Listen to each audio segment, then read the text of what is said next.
Matagal nating hindi nagkita, ex-girlfriend.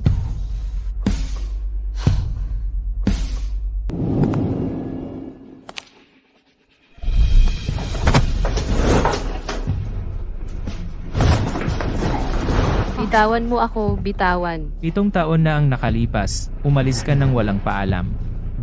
Alam mo bang hinanap-hanap kita sa lahat ng mga taong iyon? Hinanap mo ako. Anong klaseng biro ba to, Young Master Joe? Xu Qinghe, noon ikaw ang sunod-sunod sa akin. Tapos, nang magsawa ka sa paglalaro, bigla kang nakipaghiwalay at nawala. Alam mo ba kung gaano? Gaano kita kinamumuhian sa lahat ng mga taong iyon? Joe Wang, tapos na yun sa atin. Girlfriend na ako ng kuya mo ngayon.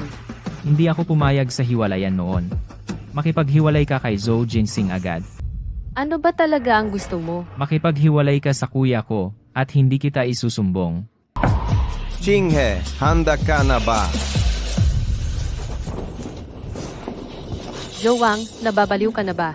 Bitawan mo ako. Halikan mo ako ng isang beses, at pakakawalan kita. Sa palagay ko ayaw mong makita tayo ng kuya mo na ganito kalapit, di ba?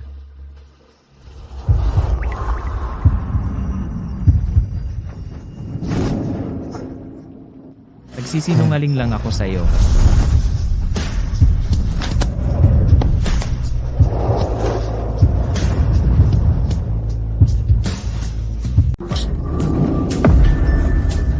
Xiao Wang, anong ginagawa mo dito? Nagkasundo agad kami ni ate. Siyempre, pumasok ako para itanong kung kailangan niya ng tulong. Nandito na sina nanay at tatay. Labas na tayo.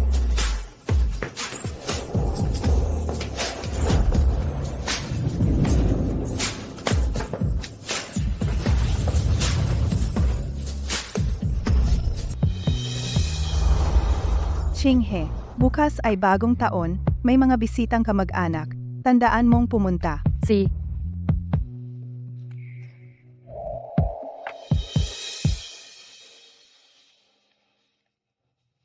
Masaya sina nanay at tatay sa ipinakita mo ngayon. Ito ang kasunduan sa pakikipagtulungan na napag-usapan natin. Ang halaga ay 5 milyon. Nalagdaan ko na. Pakitingnan mo. tama iyan. Hindi talaga kami magnobyo ni Joe Jinsing. Ayaw niyang mapilit sa isang pakikipagnegosyo sa kasal, at kailangan niya ng isang sosyalitang makikipagtulungan para malinlang ang mga magulang niya. Nang malaman ko ito, nagpanggap akong sosyalita para makalapit sa kanya. Ginoong Zoe, magandang pakikipagnegosyo sa'yo. Magandang pakikipagnegosyo sa'yo.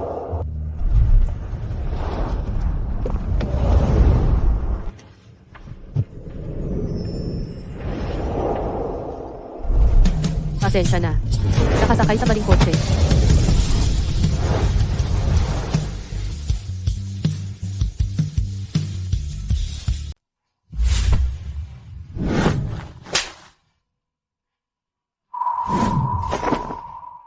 Palabas ako sa kotse. Xu Qinghe, ang galing mo ngayon sa pag-arte. Noong nagpapanggap kang mahal mo ako, ganoon din ba yon? Talagang iniisip mo na basta gumawa ka ng kwento tungkol sa tatay mong profesor at nagpanggap bilang sosyalita, hindi ka mahuhuli? Ang mga tao sa mayayamang pamilya, marami silang alam sa mundo, hindi ka makakalusot sa pamamagitan ng pag-memorize ng ilang salita ng sosyalita. Kapag sinabi mo sa akin na nagsisi ka sa pag-iwan mo sa akin noon, talagang patatawarin kita.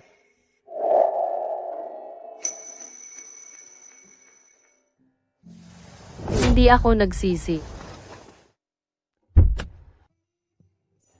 Xu Qinghe, huwag kang pumunta sa Zhou family bukas. Ang mga dadating ay mga matalas. Ang ganda at masaya ng mga dekorasyon ng pamilya ninyo ngayong taon.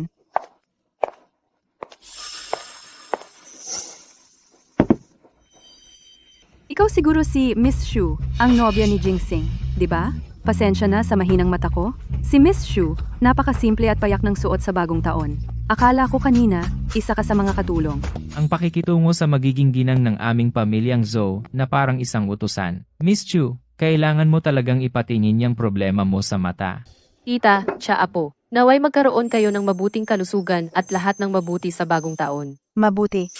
Miss Xu, ang pamilya mo'y hindi naman ganoon kayaman, di ba?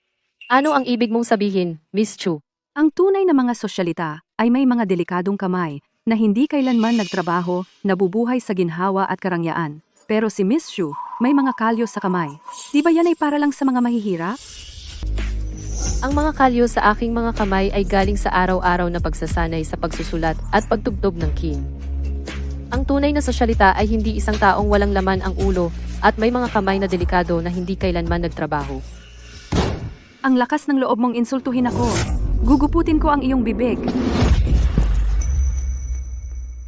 Ito. Nakakahiya talaga, Miss Chu. Hindi ko napansin na bukod sa pagiging mayabang, medyo bulag din pala kayo. Malayo ang mga magulang mo sa abroad, kaya tiyak na walang tao sa bahay mo sa New Year, tama? Mas malungkot kapag uuwi kang mag-isa. Bakit hindi ka na lang dito tumuloy?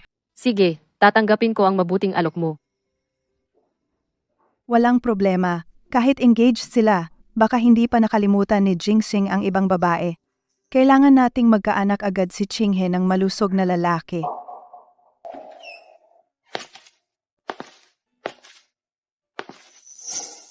Biglaan ito. Baka hindi magalit si Zhou Jinxing, tama?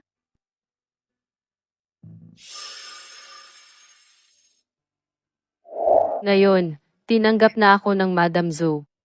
Pero ang mamahaling bracelet na ito, baka dapat ibalik ko sa kanya.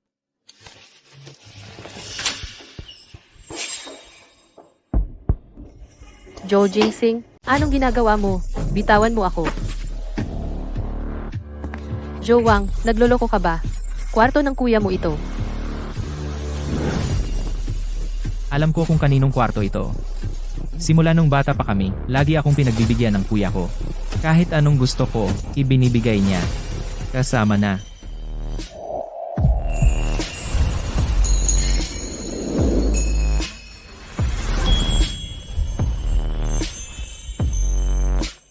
Ang kwartong ito,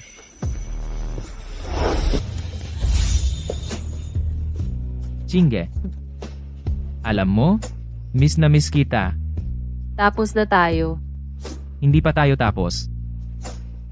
Hindi ako pumayag, kaya boyfriend ko pa rin. Ayaw mong i-cancel ang kasal sa kuya ko dahil gusto mong kami ng kuya ko ay parehong maglingkod sa'yo.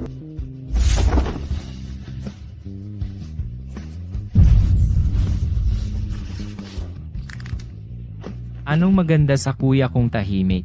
Alam ba niyang pasayahin ka? Sinusuportahan niya ako sa lahat ng paraan. Mas magaling siya sa lahat. Talaga? Parang nakalimutan mo na kung gaano ako kabuti sa'yo. Tulungan kitang maalala ngayon.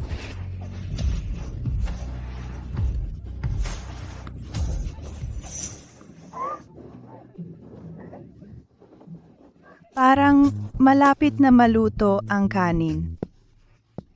Mom? Anong ginagawa ninyong dalawa? Nandito ka. Sino yung nasa loob? Nasa loob?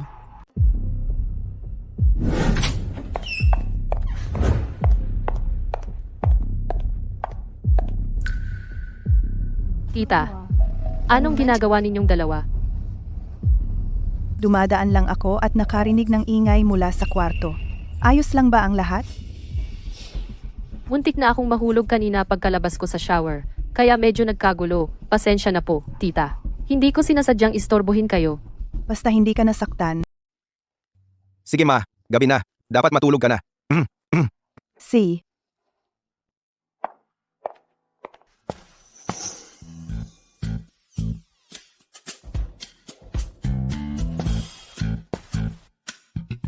Ganito na pala ang trip mo ngayon, roleplay. Tama. Kaya.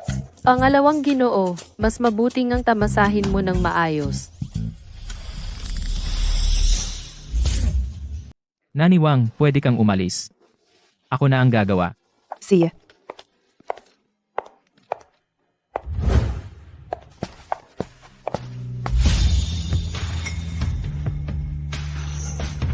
Lagyan mo ako ng gamot. Nagkasugat ang mukha ng second young master, pero hindi ba gumagana ang mga kamay mo? Napakalamig ni sister-in-law, hahanap na lang ako ng brother para lagyan ako. Ikaw.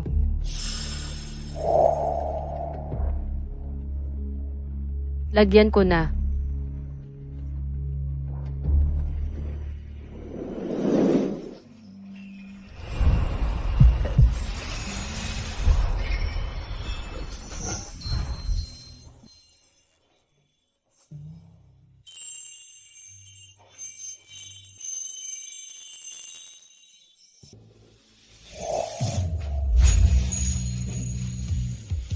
Shu Qinghe, pinapatawad ko yung pag-alis mo noon nang walang paalam.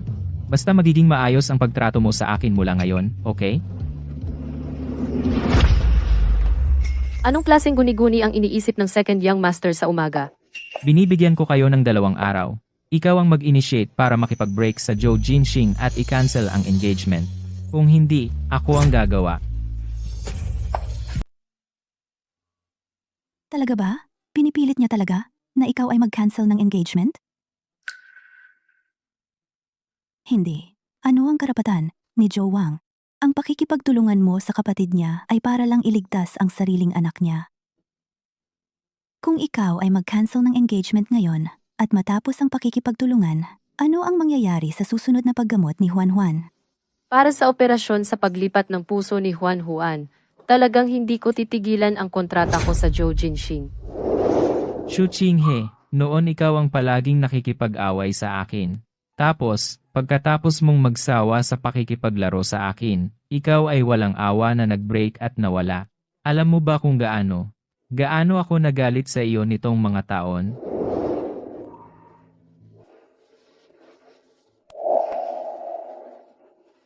Ang dahilan kung bakit So Wang ay nagbibigay ng malaking pressure sa akin ay dahil lang noon ako ay nag-break sa kanya. Gusto niya ako ay magbayad para mailabas ang galit niya.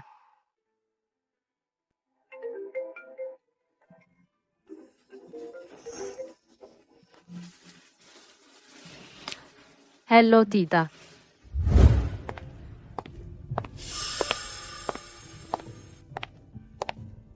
Tita, bakit mo ako biglang pinatawag? May problema ba? Qinghe, halika, umupo.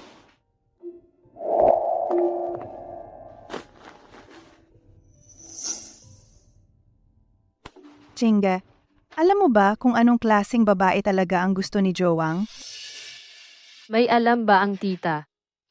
Ako. Joe Wang ay 27 taong gulang ngayon, medyo matanda na. Pero nitong mga taon, siya ay nakatuon lang sa trabaho niya. Wala kahit isang babae sa tabi niya. Ikaw ang kapatid niya sa asawa, at mayroon kang magandang taste. Pwede mo ba siyang tulungan na mag-isip tungkol dito? Gusto niya ay mag-arrange ng match para sa Joe Wang. Ito ay mga socialite na kaedad ni Joe Wang. Tingnan mo.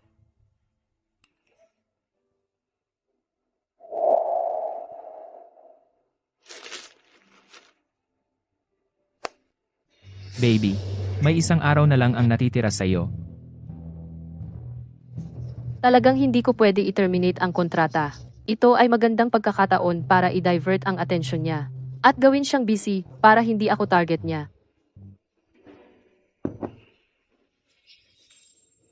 Huwag kang mag-alala, tita.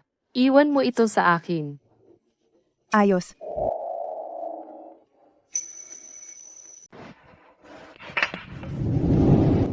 Tita, talaga bang darating si Kuya Joe Wang ngayong araw? Darating siya. Makikita mo siya kaagad. Qinghe, tawagan mo si Joe Wang at sabihing pumunta siya rito. Tandaan, huwag mong sasabihin na ito ay isang blind date. Tita, ako. Marami kayong mapag-uusapan ng mga kabataan. Mamaya, sikapin mong mapalapit sila sa isa't isa. Uuwi na ang tita at maghihintay ng mabuting balita.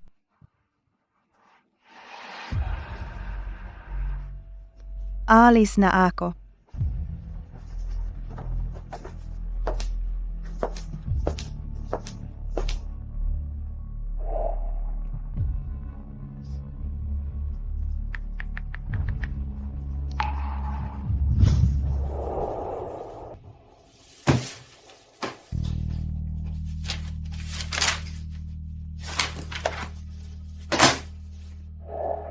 Bakit hindi pa kinansela ni Xu Qinghe ang kasunduan?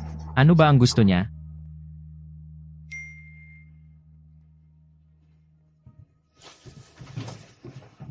Kay Fu Hotel, makakapunta ka ba? Mukhang naisip na ni Xu Qinghe. Umiyak siya, nagmamakaawa, para makipagbalikan sa akin.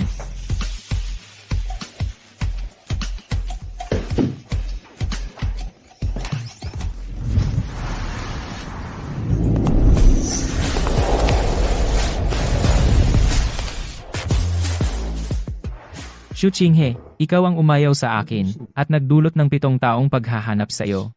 Kung hindi ka iiyak at magbibigay ng garantiya ngayon, hindi kita kailanman patatawarin.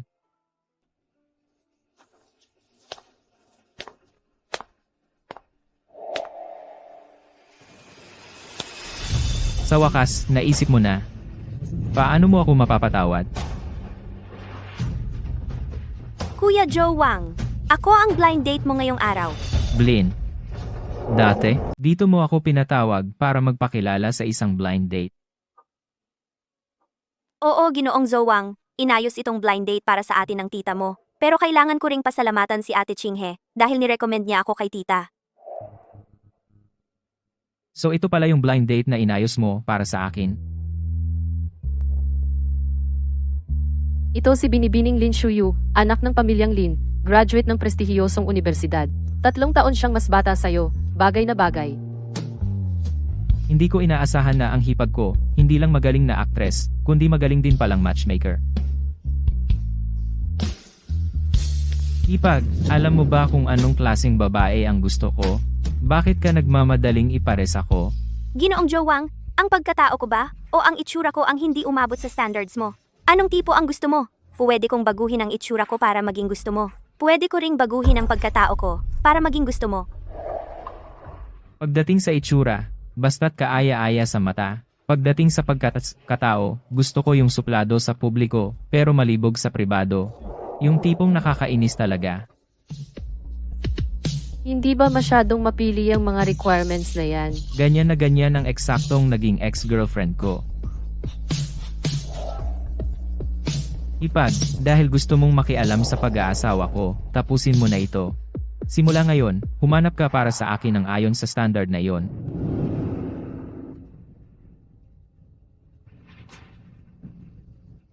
Ginoong Joe Wang. Ate Qinghe, hindi ba gusto ni Ginoong Joe Wang ang tipo kong babae? Napakaganda mo. Narinig ko na may ex-girlfriend si Ginoong Joe Wang, isang mahirap na estudyante na kaklase niya. Matagal niya itong in-stalk noon para lang mahuli siya. Pagkatapos, parang na-realize niya ang agwat ng estado nila ni Ginoong Joe Wang, naging mahiya at tumakas.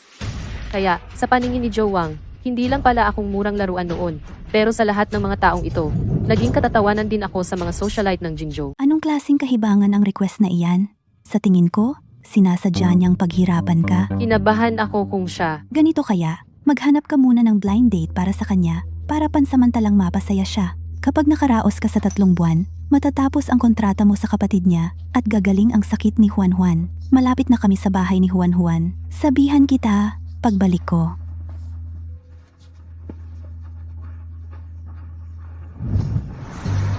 Ngayon, nag-arrange ako ng blind date para sa Joe Wang. Ang kabilang panig ay ang anak na babae ng pamilya Lin. Balikan mo siya at tanong mo kung ano ang pakiramdam niya tungkol dito. Hindi kailangan ng pamilya Joe ng marriage para sa negosyo ngayon. Bilang panganay ng pamilya Joe, natural na ipagtatanggol ko ang dignidad ng pamilya. Malayang makapagpili ang Joe Wang para sa sarili niya. Sige, ang kapatid mo ay ganito na ang edad at wala pa ring galaw. Kung ayaw mong pag-isipan ito, okay lang. Niyan. Ihinto ang sasakyan.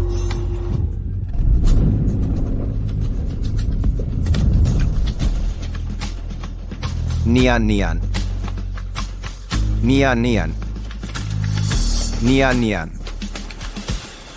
Nagkamali ako ulit?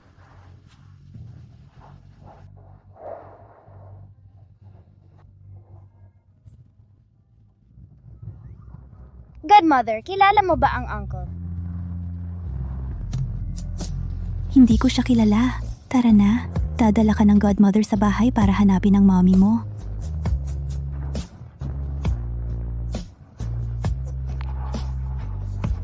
Tara na. Young master, dahan-dahan, dahan-dahan. Hindi ko kailangan ng suporta mo. Kuya, ano ang nangyari? Hindi umiinom ang kuya. Bakit siya nalasing ngayon? Hindi rin ako alam. Narinig ko lang sa driver na nakakita siya ng babae sa daan. Pagkatapos bumaba siya ng sasakyan para hanapin siya, hindi niya nakita, tapos nagkaganito siya. Babae? Anong babae? Niyan. Nani Wang, tulungan mo ang young master na magpahinga sa loob. Tara na. Ingat. Ginang, ito ba ang yan na tinutukoy ni Zhou Jingsing na moonlight na daladala niya sa puso nitong mga nakaraang taon? Moonlight?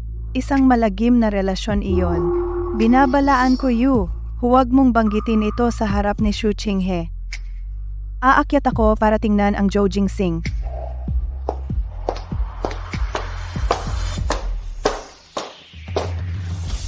Xu Qinghe ay may matibay na pagpapahalaga sa sarili. Kapag nalaman niya na may moonlight sa puso ni Zhou Jinxing, tiyak na makikipag-break siya agad.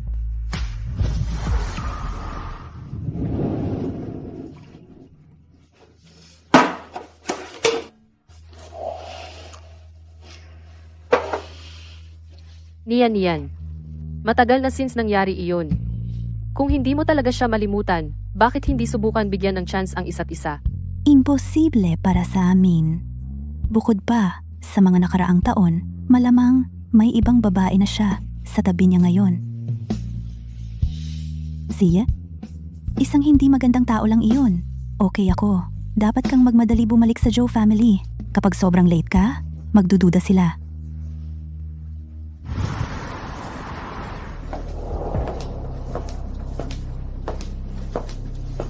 Xu Qinghe, narinig mo ba ang kasabihan, ang gumagawa, babalik sa iyo? Ano? Nakuha mo na ang parusa mo. Hindi ako ang walang puso at walang pagmamahal, at nag-iwan sa minamahal ko noon. Anong parusa ang maaari kong matanggap? Anong kinalaman ko sa iyon? Narinig mo ba ang kasabihan, ang nagtataksil, tataksilan din? Alam mo ba na ang kapatid ko, ay may minamahal na hanggang sa nawala sa sarili? Noong panahon, sila ay pinaglayo. Ang kapatid ko ay hinahanap ang babae sa lahat ng mga taon. Para sa kanya, tumanggi pa siya sa kasunduan ng pag-aasawa sa pamilya Chu, at ikaw, isa kang kasangkapan lamang na ginamit niya para tanggihan ang kasunduan. Lubha kang nalulungkot ngayon, lubha kang nagsisisi sa pag-iwan mo sa akin noon. Hindi mo ba sinabi ito noon? Bakit mo nakalimutan ulit? Alam ko na simula pa, ako rin ay buong pusong ginagamit niya. Kahit anuman, hindi ko siya iiwan. Xu Qinghe, bakit ka ganoon na lang ngayon? Talagang gusto mong maging kasangkapan?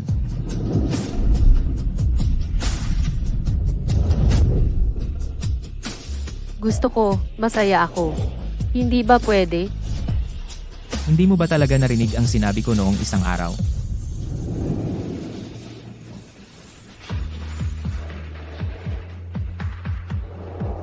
Tapat at devoted ka sa Zhou Jinxing.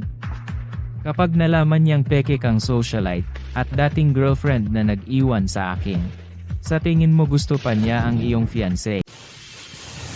Xu Qinghe, talagang nauubos na ang pasensya ko.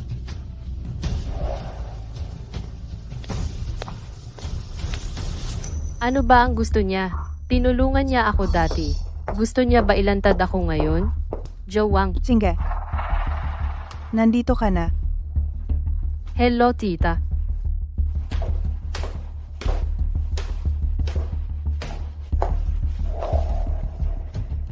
Kanina, ano ba ginagawa ninyong dalawa dito? Nagkasalubong lang kami at nag-usap ng sandali. Tita, ano ito? Pampawala ng hangover. Nag-inuman si Jingsing para sa company ngayong gabi at nalasing. Pinagawa ko itong pampawala ng hangover para sa kanya. Pero sino ang mag-aakala, hindi niya malunok kahit isang subo. Kahit ano ang gusto ni Zhou Wang, ang pinaka-importanting gawin ay panatilihin ang kalmado ng mother ni Zhou at Jinxing. Ako na. Alam ko kung paano gumawa ng pampawala ng hangover na mas madaling lunok. Kapag ginawa ko na, dadalhin ko ito sa kanya. Sige, ipagkakatiwala ko na ito sa iyo. Trabaho ko ito.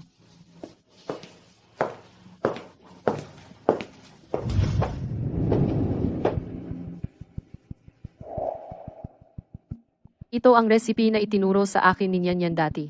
Sana gumana.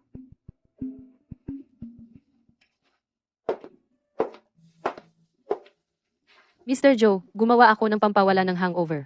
Subukan mo ng kaunti. Mas gagaling pakiramdam mo bukas. Salamat.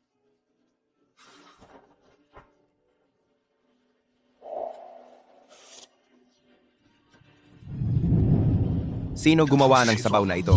Ako.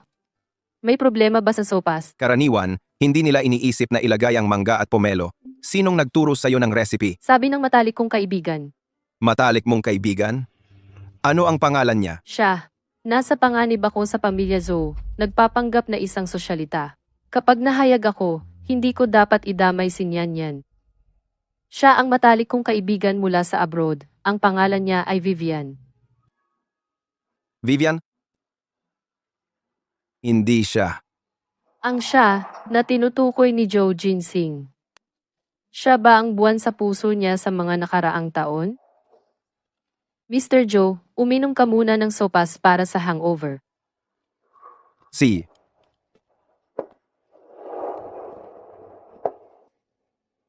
Chinghe, tunay na karapat-dapat bilang isang dalaga mula sa pamilya ng mga edukado. Maunawain, mapagmalasakit, matalino, at mahusay. Kasama siya, siguradong makakalimutan ni Ginsing ang babae noong nakaraan.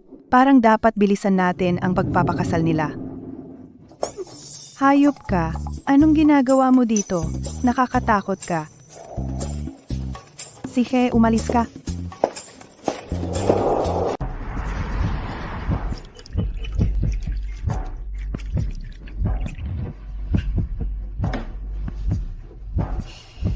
Kagabi, noong pumunta si Joe Wang sa kwarto, balak niyang sabihin mismo sa Joe Ginsing na peke lang ako na socialite.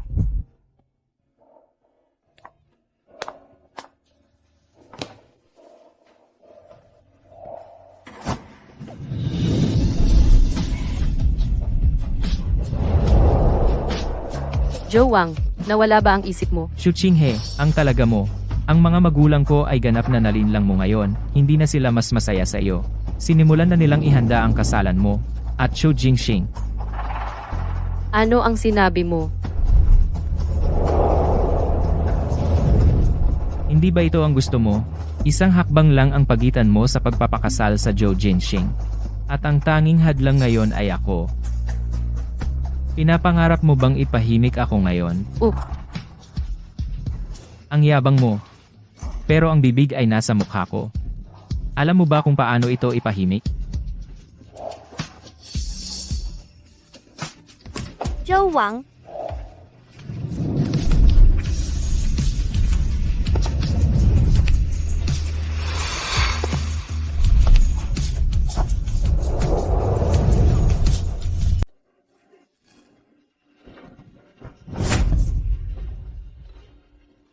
Hayop. Sir Joe Wang, Miss Lin, Anong ginagawa mo sa bahay ng Zhou? Sir Joe Wang, inimbita ako ng matanda sa bahay ng Joe bilang bisita. mag-usap kayo. Ihahanda ko ang tsaa at mga snacks. Medyo nalasing din ako kagabi. Ang asawa, maghanda ka rin ng isang serving ng pang-alis ng hangover para sa akin. Kung hindi, talagang natatakot ako na baka magsalita ako ng kalokohan mamaya.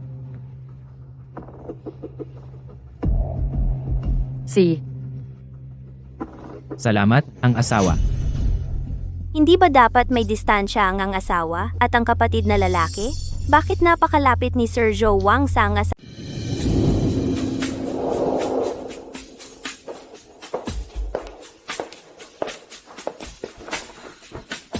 Chinghe, ibigay mo sa akin ang sopas.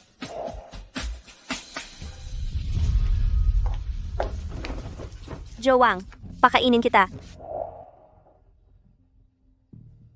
Alisin mo. Ayaw ko na uminom. Bakit masama ang mood mo sa umaga? Nag-inom ka ng marami kagabi, bakit hindi ka pa natulog?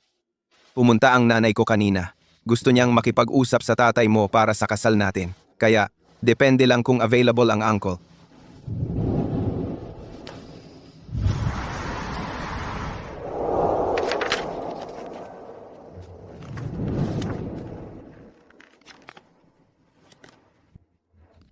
Ito ang lahat ng impormasyon tungkol sa mga miyembro ng Zhou family. Dapat mong kabisaduhin lahat. Walang dapat maging mali bukas. Huwag kang mag-alala. Tingnan ko lang ang mga impormasyon. Hindi marami ang mga linya. Kabisado ko talaga. Pagdating ko doon, maibabalik-balik ko ang mga ito, kahit walang paghahanda. Ako ay isang aktor. Ito ang propesyon ko. Ito ang mga damit at relos na inihanda para sa iyo. Isuot mo ang mga ito bukas. Ito mukhang mamahaling brand. Tingnan ko.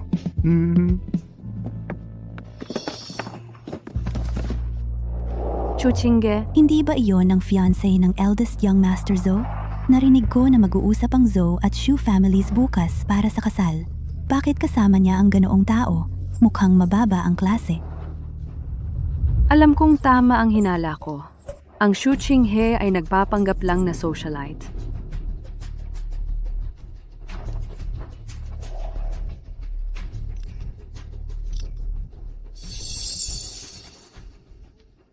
Dati, ginawa mo akong walang mukha sa Zhou family. Sa pagkakataong ito, ilalantad ko ang pagkatao mo sa publiko at ipapalayas ka sa Zhou family. Halika. Sige na. Halika na. Halika.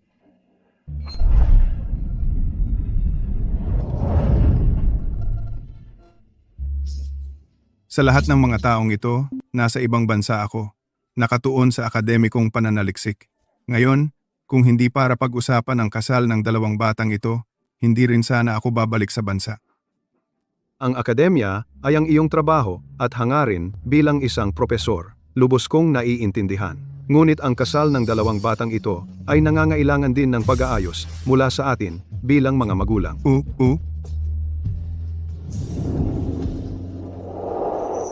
Sa pagpupulong ng dalawang pamilyang ito, pag-uusapan ang petsa ng ating kasal. Susubukan kong ipagpaliban ito hanggat maaari. Kapag nakumpirma na ang petsa, maaari muna tayong magkaroon ng pakitang tao na kasal.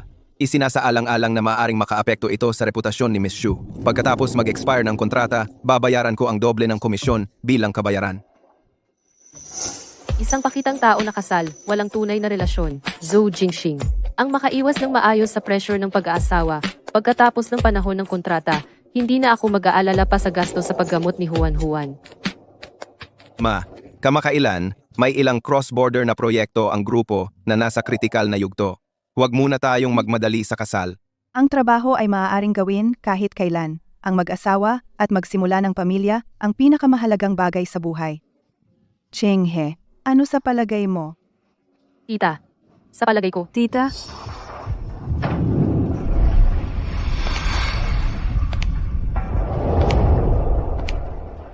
ang Xu Qinghe na ito ay isang ganap na peking socialite. Huwag kayong padala sa kanya. Ang lalaking ito sa harap ninyo ay hindi talaga ang kanyang ama, kundi isang aktor na kanyang inupa. Anong sinabi mo? Anong artista? Ma'am, sir, kahapon, nakita ko mismo. Siya at ang lalaking ito ay nasa coffee shop. Noon, ang lalaking ito ay nakasuot ng damit ng isang taong ordinaryo. Kung hindi ka naniniwala sa akin, tingnan mo. Ito. hindi ko inaasahan na Miss Chu ay humuhusga sa mga tao base sa kanilang suot. Ang ama ko ay nakatuon sa akademikong pagsasaliksik at hindi masyadong nag-aalaga sa kanyang pananamit. Kung hindi dahil sa pagharap sa mga magulang ng asawa ngayon, siya ay magsusuot lang ng anuman ang pinakasimple. Tama. Ako ay malalim na nakatuon sa larangan ng arkitektura at hindi kailanman nagbigay pansin sa mga panlabas na anyo. Anong mga kilalang brand o relo, hindi ako nag-aalaga. Hindi ko akalain na pag-uwi sa bansa, ako ay titingnan bilang taong mababa ang antas ng Miss Chu rito. Mga magulang ng asawa, ano ang sinasabi ninyo? Ang ama ng Qinghe ay tunay na propesor na nakatuon sa akademikong pagsasaliksik. Ang estilo ng pamilya ay simple. Kung magiging bastos ka ulit, papatawag ko ng tao para ipatapon ka agad. Ma'am, Hindi ako nagsisinungaling. Ang Xu Qinghe talaga ay may problema. Sinasabi niya na ang ama niya ay propesor sa universidad. Paano niya mapapatunayan ang pagkakakilanlan niya bilang propesor?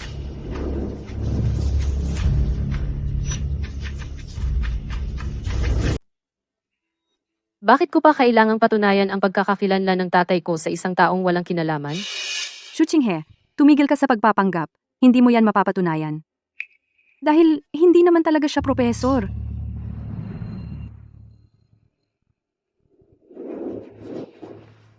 Chinga.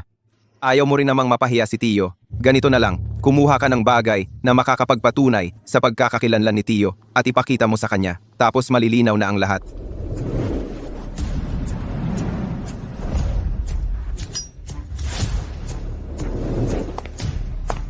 Professor Xu.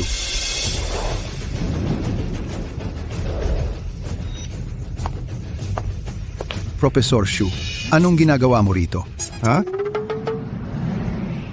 Ito ang CEO ng Hyatt Group. Siya pala ang estudyante ng tatay ni Qinghe. Dumadaan lang ako at akala ko nagkakamali ako. Marami kang estudyante sa buong mundo. Ang tagal na noon, malamang nakalimutan mo na ako. Ako si Lin mo. Binisita kita sa kolehiyo 2 taon na ang nakalilipas. Nakalimutan mo na ba? Ito siguro ang anak ng propesor, si Miss Qinghe, di ba? Kamusta? Xu Qinghe. Pasensya na po. Maraming tao ang nakikita ng tatay ko araw-araw. Lalong lumala ang memorya niya. Okay lang. Masaya ako na nakita ko ang professor sa bansa. Dapat sana ay nag-arrange ako ng reception ng maaga. Lin mo? Tama? Ay. Naalala ko na. Oh, matagal na. Hindi ko inasahan na bumalik ka rin sa China para mag-develop. Nakikita mo. Madalas ako ay busy sa university. At talagang maraming tao ang dumadalaw. Talagang hindi ko naalala. Huwag kang magalit. Hindi talaga. Labis ang kasiyahan ko na nakita ko ang professor dito. Well, hindi ko na kayo istorbo. Oh, tama. Ito ang business card ko. Kung may mga problema kang ma-encounter sa China sa hinaharap, pakiusap lang na turuan mo ako. Okay. All right, Professor Xu. Alis na ako. Okay. Ingat.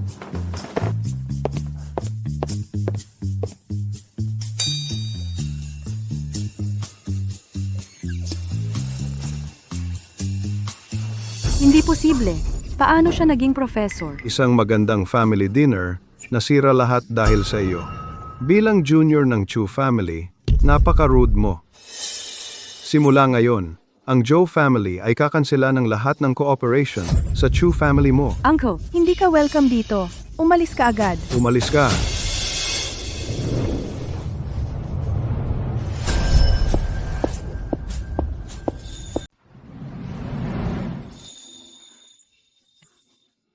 Pasensya na talaga. Hindi angkop ang mga plano natin ngayon. Baka pwede nating pag-usapan ang kasal ng 2 bata sa ibang araw na lang?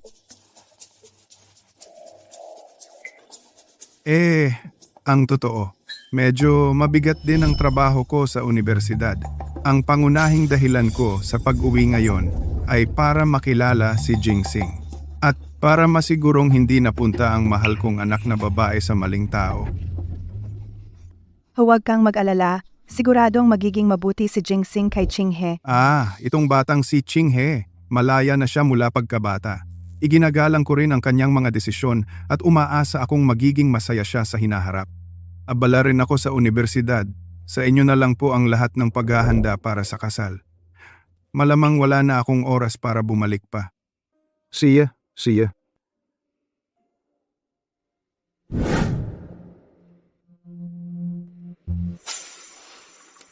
Magaling ang pagganap mo ngayon. Heto ang huling bayad. Oh, salamat Miss Xu. Hoy, Miss Xu, yung silin mo kanina. Aktor ba yun na biglaan mong kinuha? Ay, ang galing ng hula mo. Sa sandaling iyon, akala ko talaga mahuhuli na tayo. Tapos biglang may sumulpot na aktor na iyon at nailigtas ang palabas natin. Hindi siya aktor na pinasabak ko ng biglaan.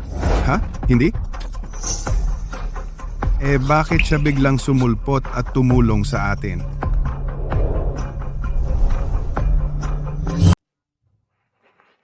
Binibining Joe, kamusta ang acting ko kanina? Mas magaling pa sa mga profesional na aktor, di ba? Noong huli kong inimbita kang uminom, iniwan mo ako. Ngayon, sa isang mensahe mo lang, dumating ako agad para mag-save ng eksena kahit hindi pa natapos ang meeting ko. So, ano ang plano? Dapat mo akong i-treat sa inuman ngayong gabi, di ba? Maraming salamat. Sige, matagal na tayong magkaibigan. Hindi mo na kailangang maging formal sa akin. Oy, pero hindi ko lang maintindihan. Matagal mo nang kinamumuhian ang ex-girlfriend mo? Bakit hindi mo lang i-expose ang peke niyang socialite identity? Bakit patuloy mong tinatago ito para sa kanya? Ano ang alam mo, hindi ko tinatago para sa kanya. Iniingatan ko ang leverage niya para unti-unti kong torment siya sa hinaharap. Sige, magpakatigas ka pa. Marami pa akong gagawin sa company ko. Uuwi na ako.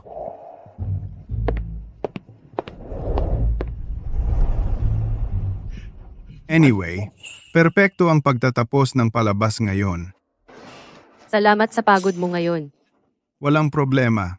Miss Shu, kung may kailangan ka ulit, tawagan mo lang ako. Well, alis na ako.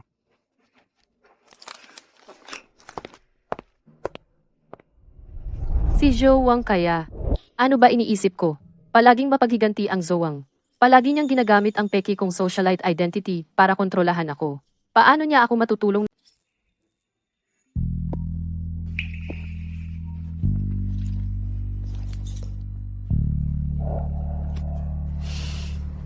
Hello, tita. Xinghe, hindi gaanong maayos ang pagtanggap namin sa iyo ngayon. Talagang tinanggap ko na bilang anak na babae. Makakasama ka rin sa banquet ng mga mayayamang pamilya sa Jingzhou sa loob ng 2 araw. Ipapahayag ko sa publiko na ikaw ang anak na babae ng pamilya Zhou. Si.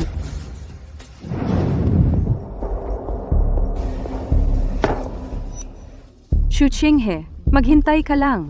Hindi kita palalampasin. Hello? Seryoso ka? Nahanap mo ang dating kaklase ni Xu Qinghe sa university? Okay, naintindihan ko. Talagang peke siya. Ang banquet sa Jingzhou ay puno ng mga mayaman at makapangyarihang tao. Magiging maganda ang palabas.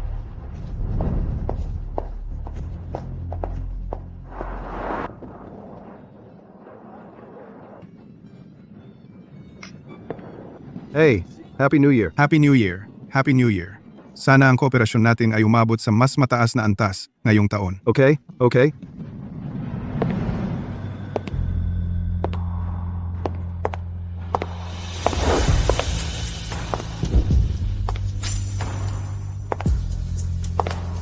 Ngayon ay ang spring banquet na pinagsama-samang inorganisa ng mga pangunahing pamilya ng Jingzhou. Nasa abroad ka nitong mga nakaraang taon. Makipag-ugnayan ka ngayon. Makakatulong ito sa pag-unlad ng trabaho mo sa hinaharap. Salamat, Mr. Zhou. Ito ang fiancé ni Jingxing. Talagang karapat-dapat bilang isang babaeng galing sa pamilya ng mga edukado. Ang ugali niya ay napaka-elegante at dignado. Siya at Jingxing ay magkatugma. Oh, Xu Qinghe.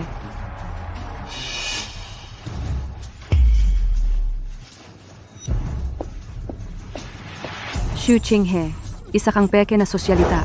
Ngayon, ipakita ko sa lahat ang tunay mong pagkatao. Ngayon, ipapakita ko sa lahat kung anong klaseng tao ka talaga. Chuching, anong ginagawa mo?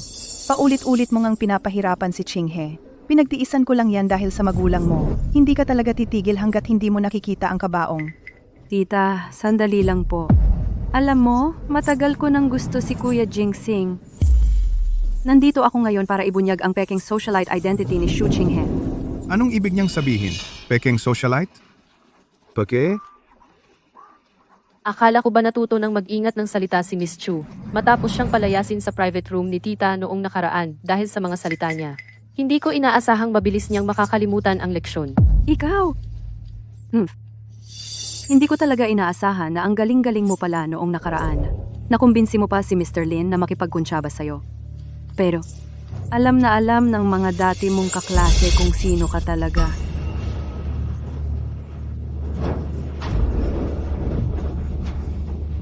Hindi ko alam kung anong pinagsasabi mo. Xu Qinghe, tumigil ka na sa pagpapanggap. May handa akong sorpresa para sa'yo. Pasok?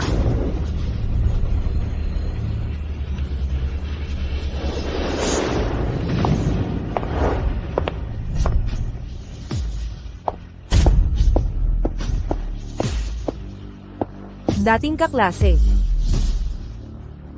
Ang tagal nating hindi nagkita. Hindi ko inakala na ikaw, isang mahirap na estudyante, ay magpapanggap bilang socialite para makapag-asawa sa mayamang pamilya. Peke na sosyalite? Anong nangyayari?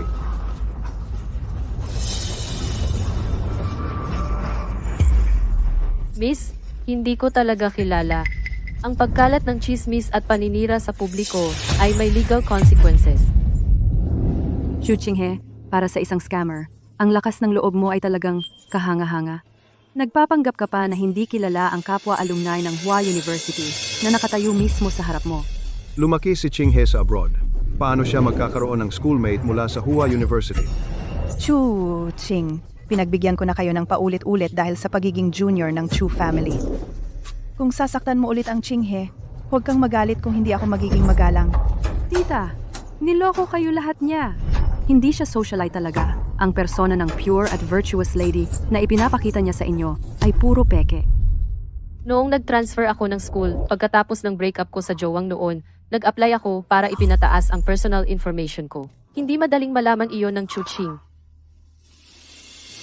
Miss Chu, alam kong hindi mo pa nakakalimutan ang pag-break ng engagement ni Jinxing at pagpili sa akin bilang fiancé. Pero hindi mo basta-basta hahanap ng kahit sino para magpanggap bilang schoolmate ko at siraan ako. Ah, ganun ba? Ang mga paraan ni Miss Chu ay talagang mababa. Mga kaibigan, ako talaga ang schoolmate ni Xu Qinghe. Alam ko na noon, desperado siyang naghabol sa isang lalaki.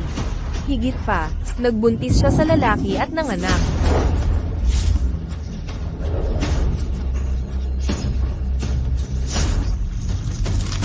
Ano? Talaga? Totoo ba yan?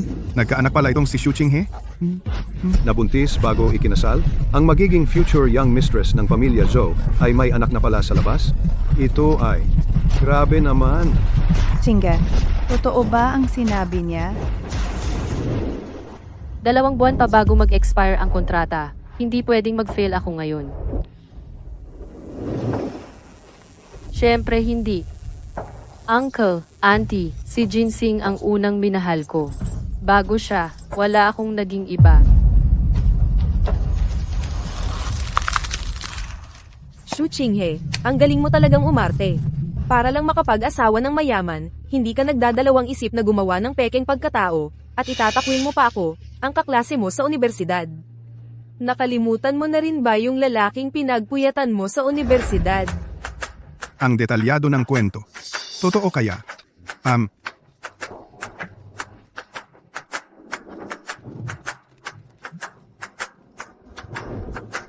Nakalimutan mo. Okay lang, tulungan kitang maalala. Ang lalaking yun ay... Ito na ba ang katapusan? Ang lalaking yun ay... Sino siya? Sino siya?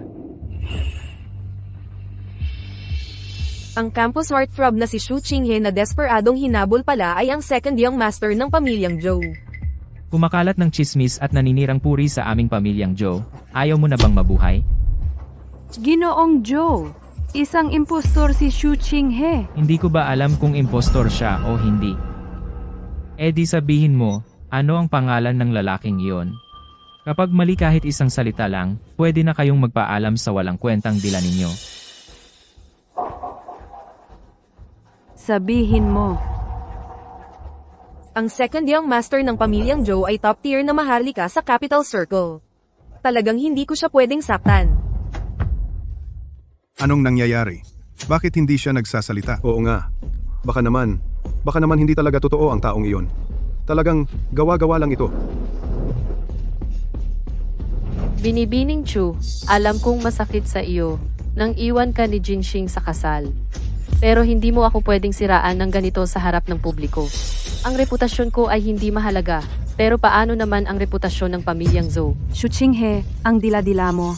Ikaw talaga ang... Tama na, mga guwardiya, palayasin ang babaeng ito na kumakalat ng chismis at naninirang puri sa pamilya ko. Mula ngayon, saan man naroon ang pamilyang Zhou, ipinagbabawal ang pagpasok ng pamilyang Chu. Palayasin siya. Tita, ako! Bitawan niyo ako! Totoo lahat ng sinabi ko. Huwag kayong malinlang sa kanya.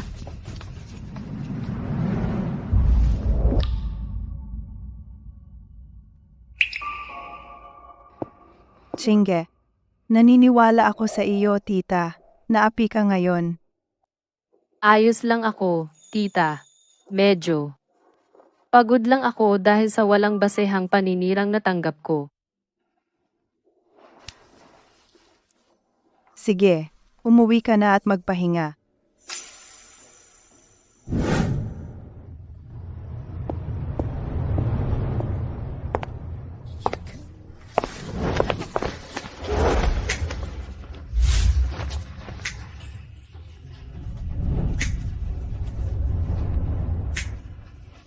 Zhou Wang, Nasaan na ang anak natin?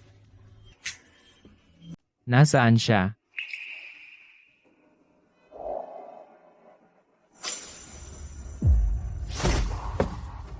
walang anak.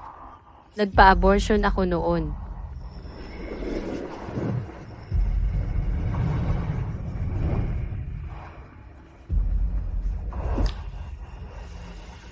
Ano ang sinabi mo? Zhou Wang, noon, 20 lang ako, mahirap na estudyante sa paningin mo, kailangang hati-hati ang bawat sentimo. Sa tingin mo, kaya kong buhayin ang isang anak.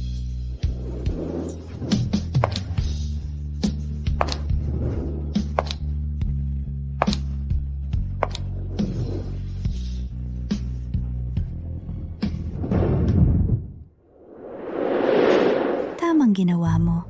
Walang puso yang hayop. Kinugulo ka lang niya ngayon dahil hindi matanggap na iniwan mo siya noon. Kapag nalaman niyang may Juan-Juan, siguradong gagamitin niya yon para pagbayaran ka. Hindi ko hahayaan na malaman niyang may Juan-Juan.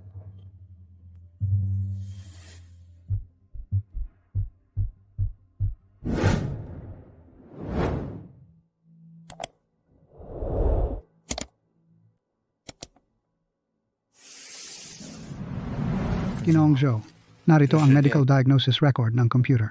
Noon, talagang nag-schedule si Miss Xu para sa abortion procedure, pero parang may problema sa computer system noon. Hindi mahanap ang mga sumunod na medical records ng pasyente. Zhou Wang, noon, 20 lang ako, mahirap na estudyante sa paningin mo, kailangang hati-hati ang bawat sentimo. Sa tingin mo, kaya kong buhayin ng isang anak? Kung nakita ko siya noon at binigyan ng sapat na seguridad, pipiliin kaya niyang ipagbuntis ang anak.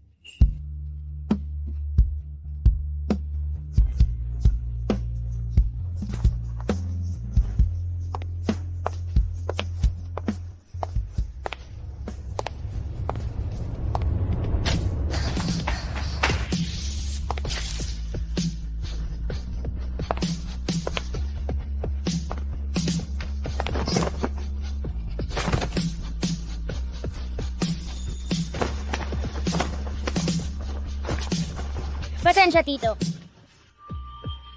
Ang batang ito. Bakit mukhang familiar siya?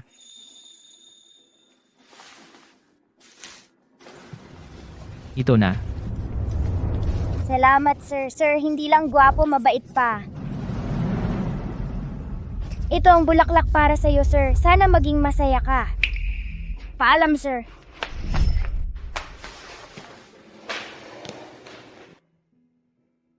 Kung nandito pa yung bata noon, ganito rin siguro ang edad niya.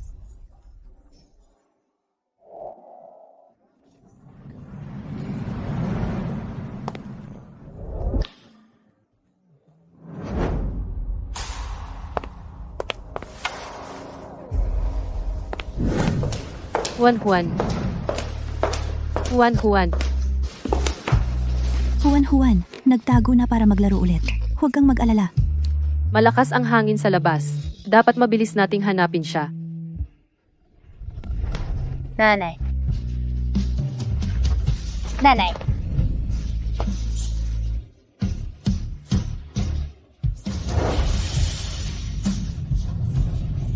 Hindi ba yan ang ex-boyfriend mong tarantado? Bilis. Ipasok mo ang Juan Juan. Si... Anak, saan ka na naman pumunta? Tara, bumalik tayo sa ward.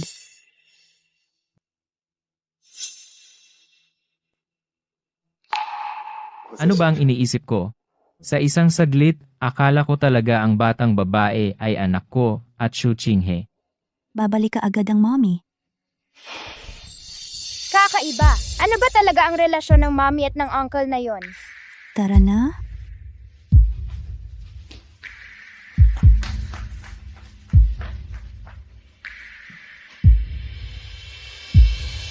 Bakit ka nasa ospital? Nagpapa-check up lang ako. Jowang, ano ba talaga ang gusto mong gawin?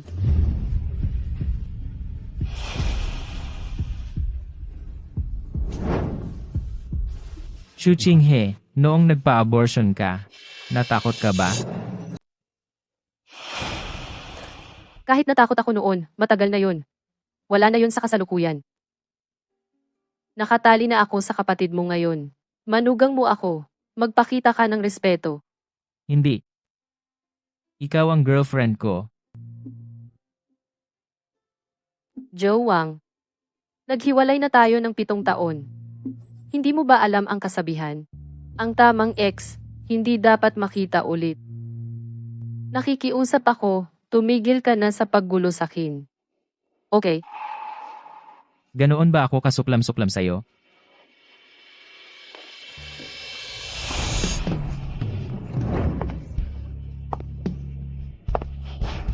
Xu Qinghe. Hanggat hindi ako namamatay, magkakadikit tayo habang buhay.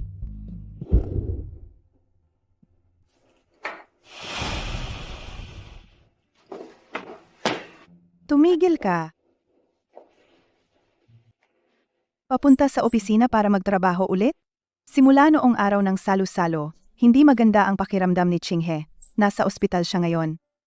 Bilang fiancé niya, nagpakita ka ba ng pag-aalala? Dapat puntahan mo siya agad para alagaan. Qinghe ang kasama ko sa kontrata at ang pamilya niya ay malayo sa abroad. Talagang hindi ko siya napansin. Pupunta ako ngayon. Bilisan mo.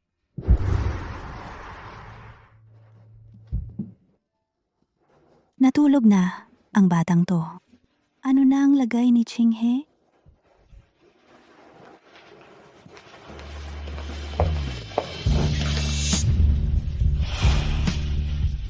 Pasensya. Ikaw talaga. Nian. Nahanap ko na rin kayo. Kuya? Pasensya na. Kasalanan ko lahat. Pasensya na.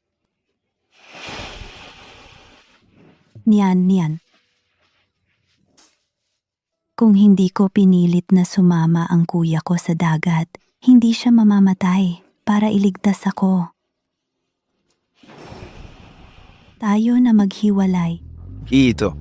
Aksidente lang iyon. Pero kapag kasama kita, naaalala ko ang pagkamatay ng kuya ko. Masakit talaga. Nakikiusap ako sa'yo. Huwag mo na ulit ako harapan.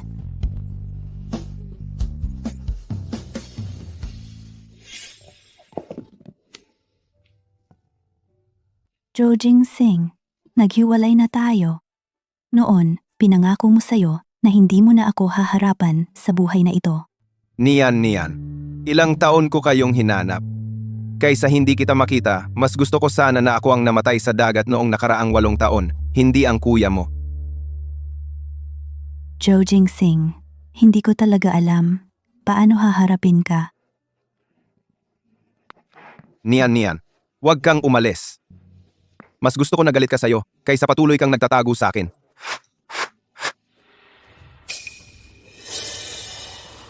Kuya, hindi ba yon ang nanay ng batang babae kanina? Siya ang moonlight ng kuya. Ang tagal na. Hindi ko sinasadya na itago ang sarili ko ngayon. May asawa na ako. Ikaw, ano ang sinabi mo? Sabi ko, may asawa na ako. May anak na akong babae ngayon. May sakit ang anak ko. Nakahiga sa kama ng ospital ngayon. Nandito ako para alagaan siya. Magigising na ang anak ko. Kailangan ko nang pumasok.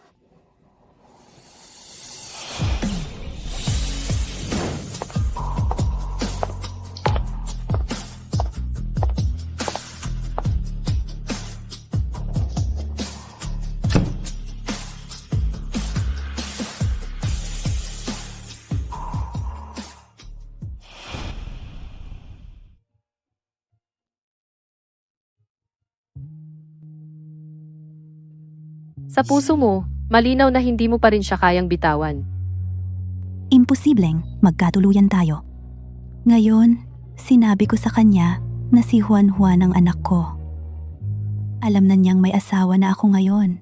Malamang, hindi na siya muling magpapakita. Gincho. Gino. Naku, mula nang umuwi ka galing ospital, patuloy kang umiinom. 3 bote na yan. Hindi ka na talaga dapat uminom pa, Ginoo. Yayawang, ako na ang bahala sa kuya ko. Pwede ka nang lumabas. Sige, pangalawang Ginoo.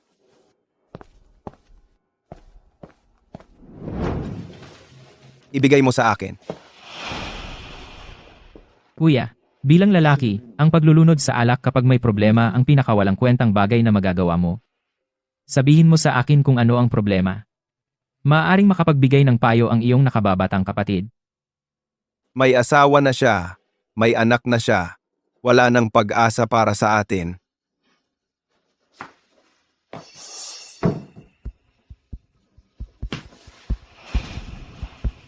Kuya, ang pinakausong bagay ngayon sa mga kabataan ay ang pagiging sunod-sunuran dahil sa pag-ibig. Sumusuporta ako sa iyo na bawiin ang iyong babae. Walang katotohanan.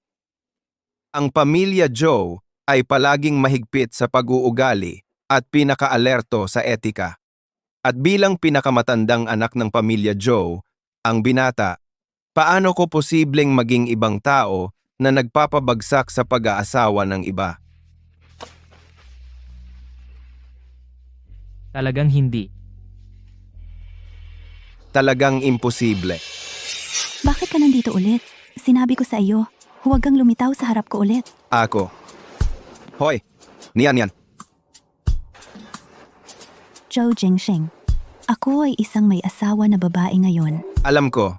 Bigyan mo ako ng isa pang pagkakataon. Okay? Huh.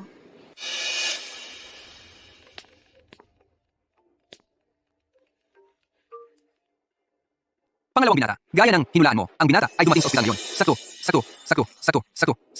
Hindi ba alam ko ang kapatid ko? Kahit na siya ay isang tahimik na tao, kapag nagpasya siya sa isang bagay, hindi siya magpapabaya. Hindi ba pareho ka, pangalawang binata? Iba ako. Ang moral standards ng kapatid ko ay napakataas. Kung sabihin mo sa kanya na maging ibang tao, malamang hindi niya alam kung paano. Pero sa lugar na iyon, marami akong lakas at paraan.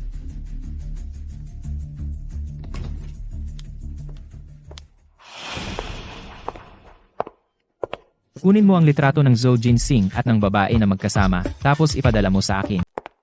Kaninang umaga, sabi ng doktor, kailangan ng magpa-heart transplant si Juan sa lalong madaling panahon. Nagtataka ako kung nakahanap na ng bagay na puso si Zhou Jinsing.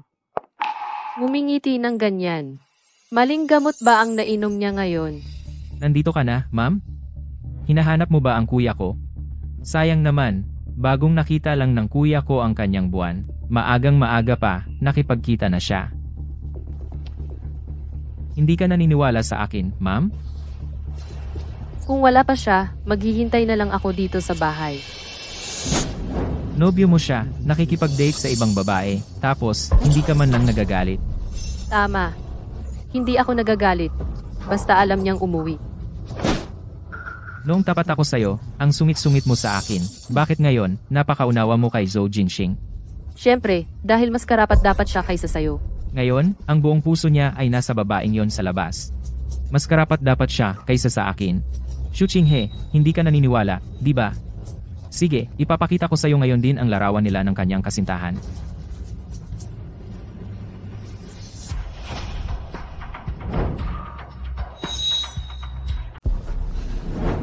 Sabi ko, wala akong pakialam. Wala akong pakialam kung mahal niya ako o hindi. Basta ako ang kasama niya, ayos na yon. Hindi. Xu Qinghe. Xu Qinghe. Iiwan ka na ni Zhou Jinxing. Sinasabi ko sa'yo, kapag umiyak ka at nagmakaawa sa akin mamaya, hindi pa rin kita patatawarin. Nian, kumusta ka nitong mga nakaraang taon? Wala kang pakialam doon. May sakit ang batang ito at nasa ospital. Nasaan ang ama niya? Yung gago at ex-boyfriend ni Qinghe, patay na.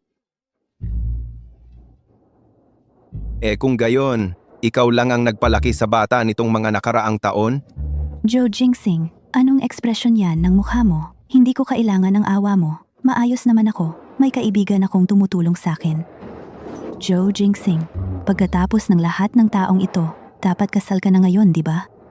Hindi. Ako. Binata, pinahanap ka ng ginang. May pinili na siyang ilang petsa ng kasal at gusto niyang umuwi ka agad para pag-usapan. Kaya ikakasal ka na pala. Maligayang bati? Nasa labas na ako ng matagal.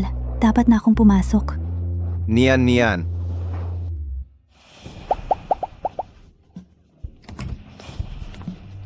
Ninang, anong nangyari? Ang lungkot ng itsura mo.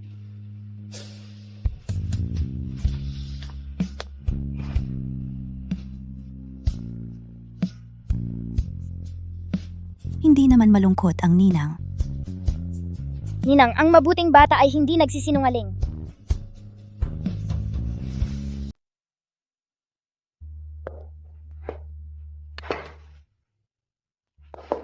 Qinghe, napunta ka sa tamang oras. Kanina pa ako naghahanap sa'yo. Halika, umupo ka.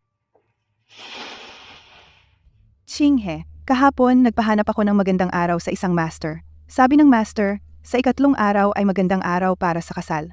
Ano sa tingin mo? Sa wakas, malapit na matuloy. Wonhuan, malapit na mailigtas ka ng mommy. Tita, napag-usapan na ba ninyo ito sa Jinsing? Balita ko, abala siya sa mga bagay sa kumpanya nitong mga nakaraang araw. Baka wala siyang oras.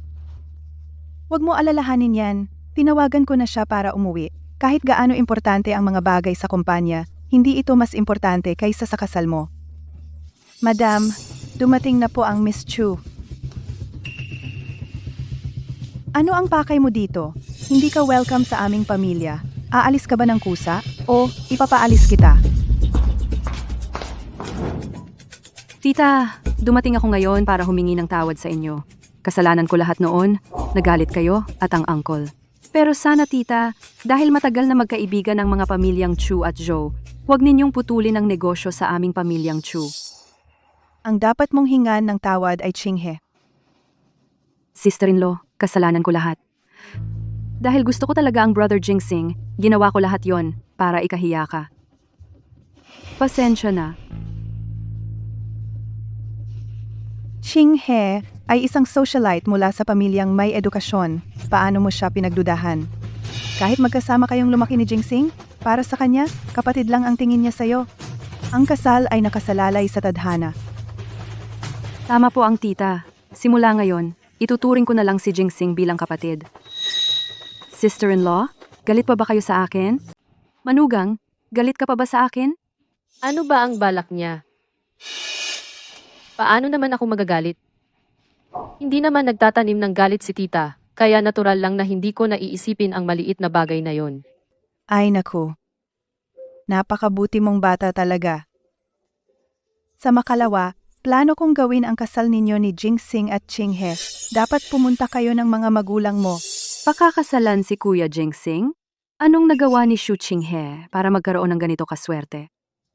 Siyempre naman, isa itong masayang okasyon na yayanig sa buong Jingzhou. Siguradong pupunta ako.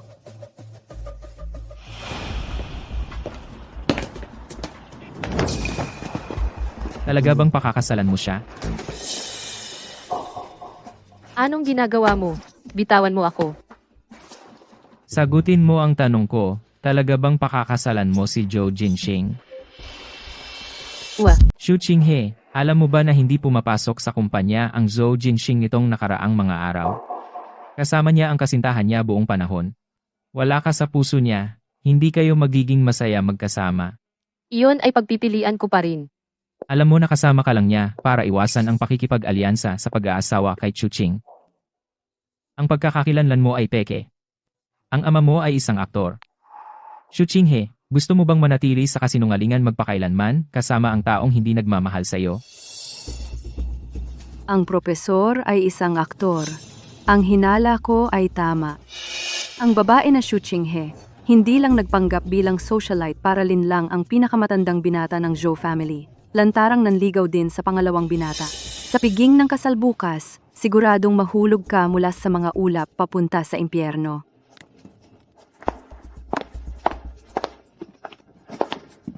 Tulungan mo akong maghanap ng aktor. Ikaw lang ang nakakaalam ng tunay na pagkakakilanlan ko. Kung gusto mong maghiganti sa akin at gawing kilala ako sa mataas na lipunan, wala akong sasabihin.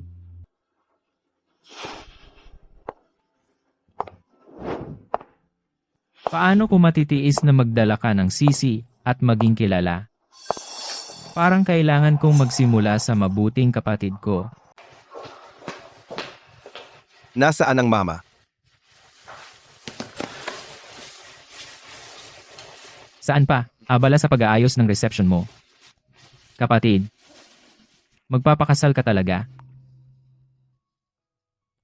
8 taon na ang nakalipas, pinaglayo kayo ng kasintahan mo. Ngayong nahanap mo na sila, at sila ay mag-ina lamang sa ospital. Ito ang perpektong pagkakataon mong samantalahin ang sandali at buuin ang nabasag. Pero ayokong magdulot ng problema sa kanila. Paano magiging problema ang pagtugis ng tunay na pag-ibig? O, susunod ka talaga sa gusto ng mama at pakasal sa Miss Xu?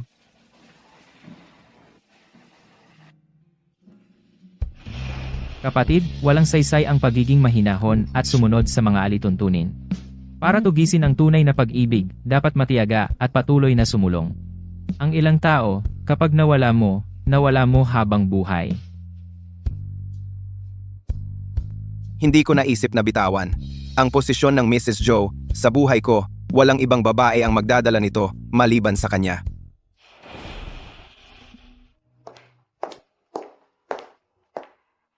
Nandito ka na.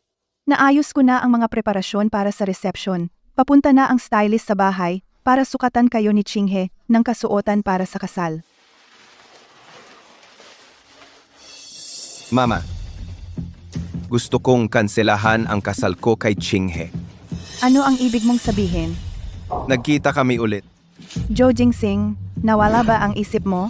Ang pagkamatay ng kapatid niya noon ay aksidente. Walang kinalaman sa iyo. Pero ipinataw ng mga magulang niya ang kasalanan sa iyo. Ginamit ito bilang panakot. Parang dalawang sakim, hindi mapakain mga panggatong. At gusto mo pa ring makasama siya? Naghanap ako sa kanya ng 7 taon. 7 buong taon. Sa pagkakataon ito, anuman ang mangyari, hindi kami magkakalayo. Hindi hanggat hindi ako namamatay. Hindi ko makakatangging masaksihan ang anak kong masira ng isang babae habang buhay. Dapat kang dumalo sa reception kasama Qinghe. Malapit na ang magandang oras. Bakit hindi pa dumating ang batang yan? Huwag kang mag-alala. Tumawag lang ako sa kanya. Paparating na siya.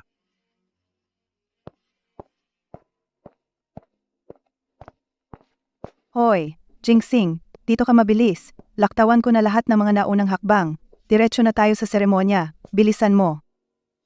Walang saysay ang pagiging mahinahon at sumunod sa mga patakaran. Para makamit ang tunay na pag-ibig, dapat kang maging determinado at patuloy na magsumikap. Ang ilang tao, kapag nawala mo sila habang buhay. Ang kontrata ko sa Qinghe ay dapat magtapos dito. Dapat matapos ang lahat. Kapatid ko, huwag mong ipahiya ako. Kung hindi, siguradong agawin ko ang bride sa harap ng publiko. Mga kabigan, ang kasal ngayong araw. Brother Jinxing, hintay.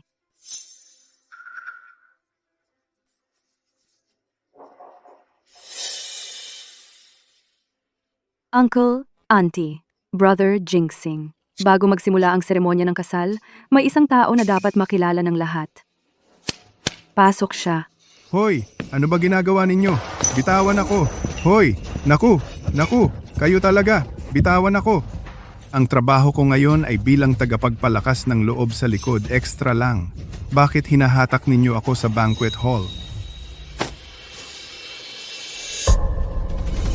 Su, Miss Xu, Mga kamag-anak, Ikaw, isa kang artista.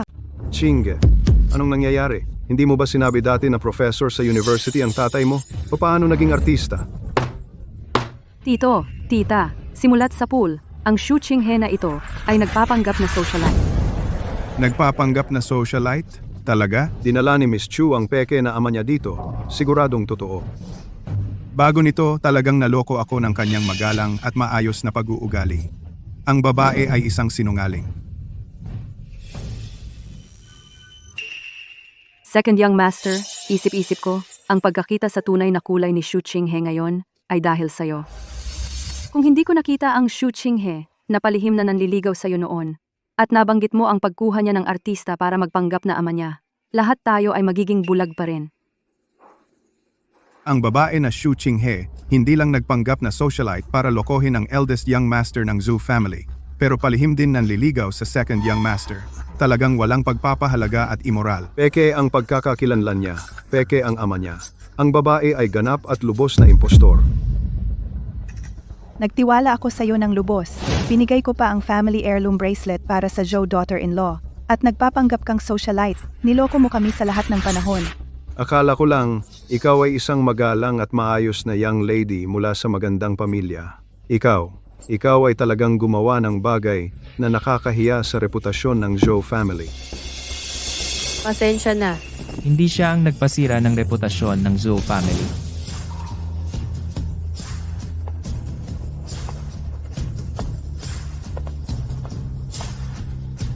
Ako ang nanligaw at nagpumilit sa kanya. Dahil siya ang minamahal ko. Ano? Ano ang sinabi mo? Nanay, tatay. Hindi talaga ako makakatanggal na lang at hayaan ang kapatid ko na pakasal sa kanya. Xu Qinghe ang babae na gusto kong pakasalan.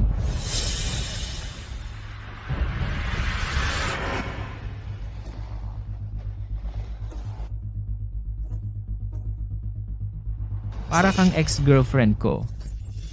Hindi ba alam ko kung siya ay inventor? Sabihin mo nga, ano ang pangalan ng lalaki? Kapag mali kahit isang salita lang, pwedeng magpaalam sa walang kwentang dila mo. Zhu Wang, nag-enjoy ka ba? Sa buhay ko, ako, Xu Qinghe, pakakasal sa kahit sino pero hindi sa'yo. Qingye. Hoy, ikaw. Naku.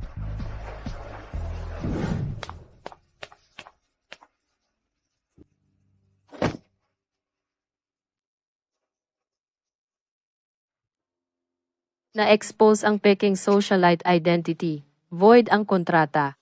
Ano na ang heart transplant surgery ni Juan Juan?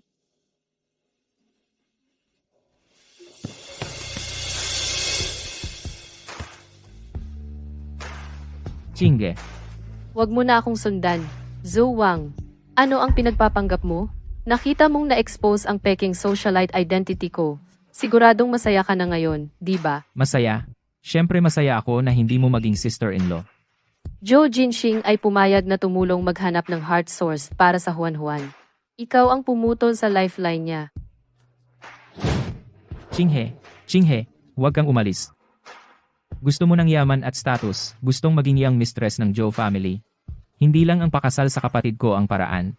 Kung gusto mo ng pera at status, bibigyan kita ng 10 beses, 100 beses. Di ba pwede kang tumingin sa akin? Huwag mo akong pilitin na magalit sa'yo.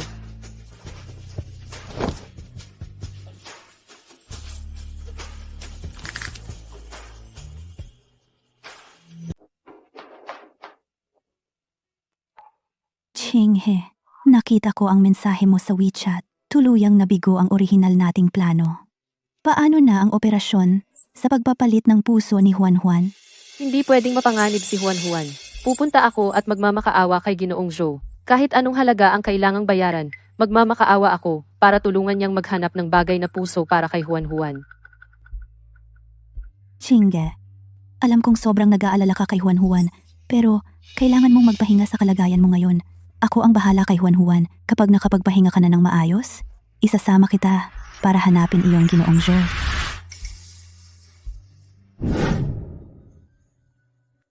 Isa plus isa ay 2. 1 plus 2 ay 3. 2 plus 3 ay 5. Di. Juan, maglaro ka muna mag-isa. Mamaya na lang papasok ang tito para makipaglaro sa'yo. Sige.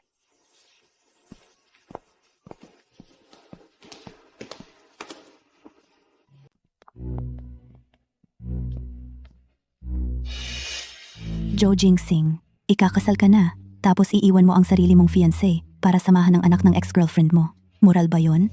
Niyan. Hindi ako magpapakasal. Ang taong mahal ko ay ikaw. Sa buhay ko, wala akong ibang mapapakasalan, kundi ikaw. Anong ibig mong sabihin? Noon, ang katulong sa bahay nyo ay malinaw na nagsabi. Wala akong fiancé. Ang relasyon ko sa binibini ay pakikipagtulungan lang. Contract girlfriend siya para tulungan ako sa arranged marriage. At ngayon, tapos na ang engagement namin. Pakikipagtulungan?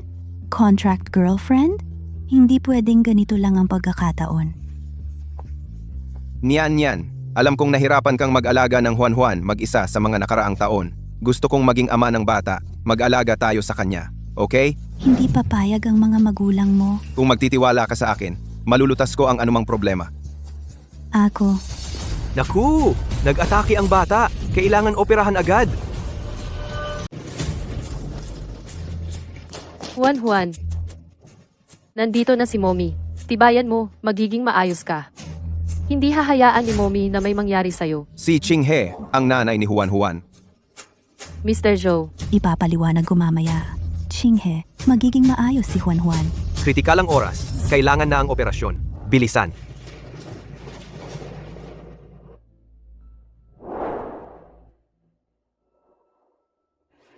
Niyan. Si Chinghe ang pinakamatalik mong kaibigan at si Juan ang anak niya, di ba? At si Mr. Joe ang dating boyfriend mo. Posible bang siya ang naka-blind date mo?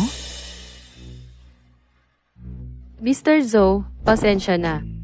Nagkunwari akong socialite noon para iligtas ang anak ko at nilinlang kita, ituturing ko na lang itong paglabag sa kontrata. Kung gusto mong habulin ang pananagutan mamaya, babayaran ko ayon sa kontrata. Pero ngayon, pwede bang makiusap ako? Iligtas mo ang anak ko. Chinge. Miss Shu, hindi mo na kailangang gawin ito. Alam kong wala kang magawa noon, pero matagumpay mong natulungan akong umiwas sa kasunduang pag-aasawa sa pamilya Chu. Nakuha ko na ang gusto ko. Babayaran kita ng natitirang halaga ayon sa kontrata. Tungkol naman sa gastos sa operasyon ni Juan, huwag kang mag-alala at gagawin ko ang lahat para makahanap agad ng bagay na puso para sa kanya. Salamat. Yung medical records na ipinadala ko sa iyo noong nakaraan, pakihanap agad ng bagay na puso para sa bata. Inay. Halika rito. Anong problema, Inay? Anong problema? Ngayon, buong pamilya natin sa Joe ang pinagtatawanan sa Jingzhou. At ikaw naman, araw-araw nasa ospital para samahan ang dating nobya mo.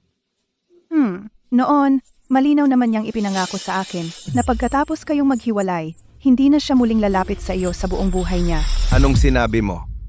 Ikaw pala ang nagtaboy kay Wen Yan sa akin noon? Kaya pala nitong mga nakaraang taon, palagi siyang umiiwas sa akin. Ayaw talaga niyang tanggapin ako. Para sa ikabubuti mo lang ang lahat ng ginawa ko.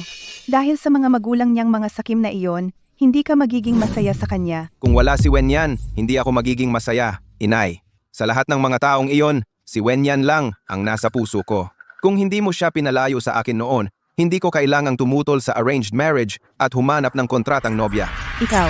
Anong kontratang nobya? Ibig mong sabihin, kontrata lang ang relasyon ninyo ni Xu Chinghe mula pa sa simula? Tama. Magkaibigan sila ni Wen Yan. Hindi anak ni Wen Yan ang batang iyon. Anak iyon ni Qinghe.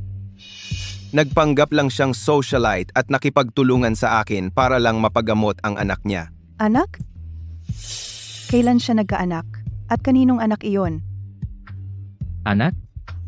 Joe Wang. Noon, 20 lang ako, isang mahirap na estudyante sa paningin mo, na kailangang hatiin ang bawat sentimo. Sa tingin mo ba kaya kung buhayin ang isang bata? So, hindi siya nagpa-abortion noon. Anak ko iyon. Ano? Ako? May apo na ako?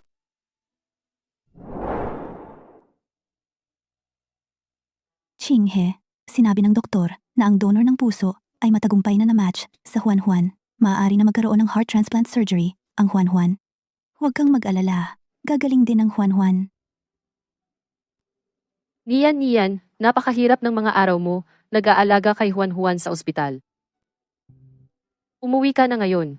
Ako ang magbabantay sa kanya. Sige, kung may mangyari, mag-text ka sa akin. MM.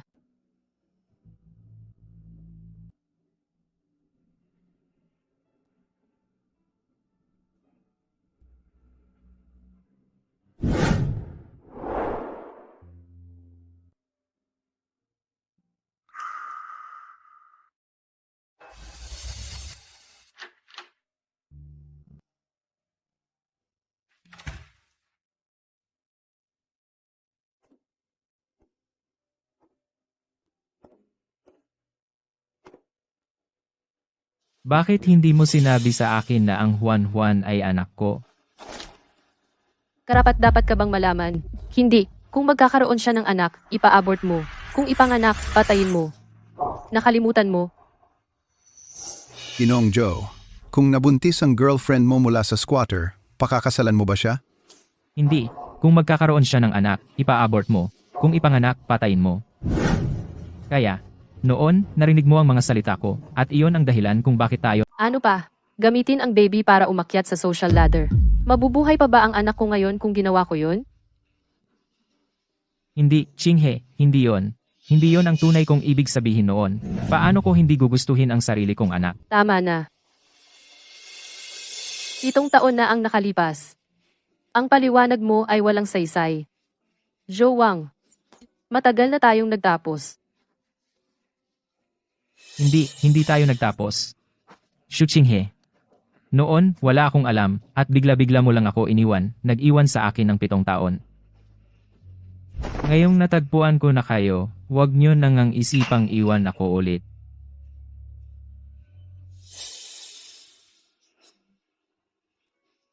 Chinghe, nagkamali ako. Dapat alam ko, sa ugali mo, paano ka magiging ganid sa pera. O magpapanggap bilang socialite para pakasalan ang kapatid ko dahil sa pera. Masyado akong naive noon. Kung alam ko na ang mga salita noon ay magpapasakit sa iyo ng malalim, hindi ko sana ginamit ang paraan noon para labanan ang pamilya ko. Ano ang sinabi mo? Noon, pagkatapos pilitin ng mga magulang ko na iwan ni Wenyan ang kapatid ko, siya ay nawasak. Ang mga magulang ko ay nag-aalala na susunod ako sa landas ng kapatid ko, kaya lagi silang nagbabantay sa mga relasyon ko. Pero hindi ko gusto na pilitin kanila para makipaghiwalay sa akin, kaya ginawa ko ang video, hindi ko inakala na makikita mo ito. Chinghe, tunay kong mahal ka. Kung alam ko noon na nagdadalang tao ka ng Juan Juan, agad-agad sana kitang pinakasalan. Hindi ko sana pinahintulutan na kahit kaunti ay magdusa kayo at ang anak natin. Daddy? Ako ito. Juan Juan. Ako ang tatay mo. Tatay ko po ba kayo? Bakit hindi ka namin kasama nitong mga nakaraang taon?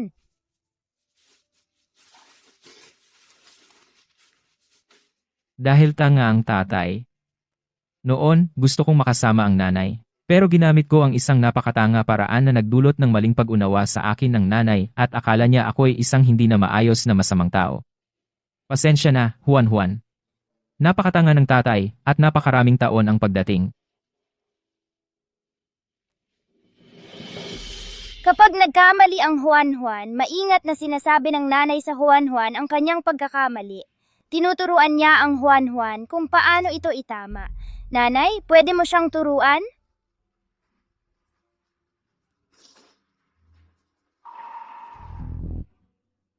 Pasensya na. Chinghe. Hindi pa ako ganap noon. Naiintindihan ko ang galit mo sa akin nitong mga nakaraang taon. Sorry. Pangako ko, gagawin ko ang lahat ng gusto mo mula ngayon. Pwede mo ba akong bigyan ng pagkakataon para ayusin ang lahat? Una, sabihin mo sa akin. Tungkol sa nangyari sa pagitan ni Nyanyan at kuya mo. Ganun pala ang nangyari. Alam ko lang na hindi pa rin makalimutan ni Nyanyan si Ginoong Zhou sa lahat ng mga taon. Hindi ko inakalang may ganoon silang nakaraan. Hindi nakalimutan ng kuya ko si Wenyan sa lahat ng mga taon, at patuloy siyang hinahanap. Ngayon, malinaw na sinabi niya sa pamilya na magkasama na sila. Mabuting tao si Ginoong Zhou. At mahal na mahal siya ni Nyanyan sa lahat ng mga taon. Kung magkakaganyan sila at magkakahiwalay, siguradong magsisisi sila pagdating ng panahon. Gusto mo silang ipagtagpo? Ayokong magsisi si Nyanyan pagdating ng panahon. Hindi lang siya ang pinakamatalik kong kaibigan, ninang din siya ng anak ko, at pamilya ko siya. Sana mahanap niya ang kaligayahan. Sige, gagawin ko ang lahat ng sabihin mo. Ngayon, tulungan natin ang ating tahimik na kuya.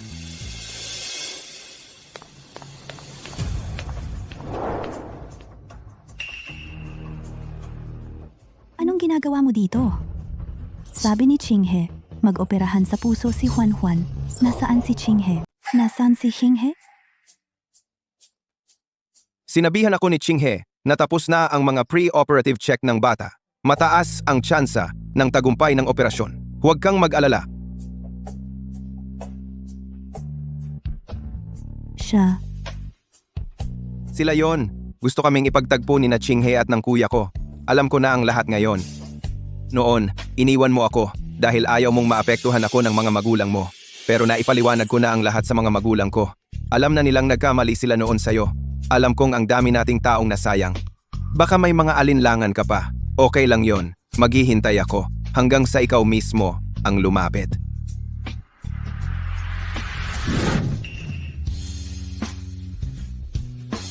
Jo Jingsing, hindi mo na kailangang maghintay pa.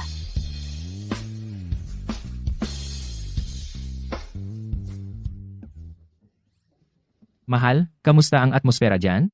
Sino ang tinatawag mong mahal? Ikaw ang mahal ko. Mahal, mahal, mahal, mahal. Tumigil ka. Well, kailangan matuto sa akin ang kapatid ko. Dapat makapal ang mukha para maging asawa. Di ba? Mga kalokohan mo lang yan. Oh, mahal. Aray, aray, aray, aray.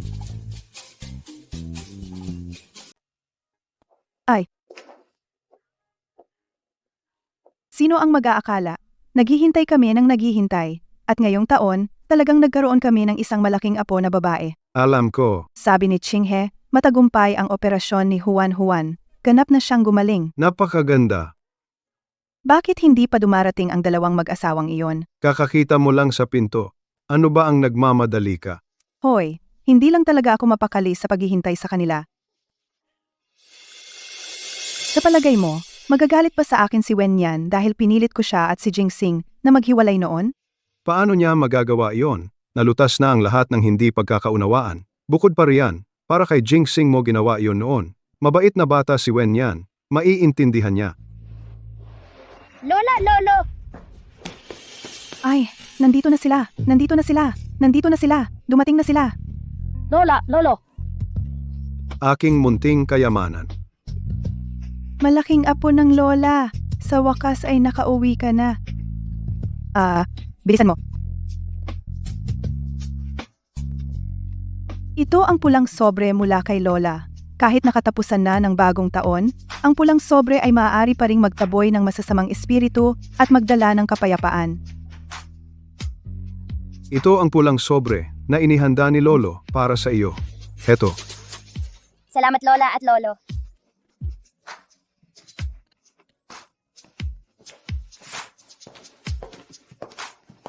Papa, Mama. Tito. Tita, Sino ang mag-aakala? Marami kang pinagdaanan. At sa huli, magkasama pa rin kayo. Papa, hindi mo pwedeng sabihin iyan. Hindi naman talaga naghiwalay ang kapatid ko at ako sa aming mga unang pag-ibig. Tinatawag namin iyon na pagtagumpayan ang mga paghihirap at sa wakas ay makamit ang tamang resulta. Ngayong magkakasama na tayong maghahanda para sa kasal, hindi ba dapat baguhin ng dalawang manugang na babae ang paraan ng pagtawag nila sa atin? Papa, Mama, Wo? Bilisan mo. Pulang sobre para sa bagong tawag. salamat. Halika rito. Munting kayamanan. Oh, karga ka ni Lolo.